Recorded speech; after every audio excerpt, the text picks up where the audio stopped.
దీంతో నిన్న గురువారం రాత్రి నుంచి విద్యార్థినులు తమ నిరసనలు వ్యక్తం చేస్తూ ఉన్నారు. అంతేకాకుండా ఈ ఘటన విజయ్ అనే ఇంజనీరింగ్ స్టూడెంట్ పోలీసులు అదుపులోకి కూడా తీసుకున్నారు.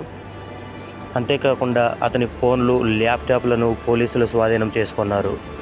హిడెన్ కెమెరాతో దాదాపుగా 300 ఫోటోలు, వీడియోలను అతను రికార్డు చేసుకొని ఇతరులకు అమ్మినట్లు కూడా ఆరోపణలు వస్తున్నాయి. ఈ ఘటనపై ఇప్పటికే ఏపీ సీఎం చంద్రబాబు, మంత్రి లోకేష్ సైతం సీరియస్ అయ్యారు. ఘటనపై పూర్తిస్థాయి విచారణ జరపాలని కూడా ఆదేశాలు జారీ చేశారు. అంతేకాకుండా ఘటన జరిగిన ప్రదేశానికి వెళ్లాలని కూడా సీఎం చంద్రబాబు, మంత్రి కొల్లు రవీంద్ర, జిల్లా కలెక్టర్, ఎస్పీలకు ఆదేశాలు జారీ చేశారు. ఇదిలా ఉండగా మంత్రి కొల్లు రవీంద్ర, కలెక్టర్, ఎస్పీలు కాలేజీకి చేరుకున్నారు.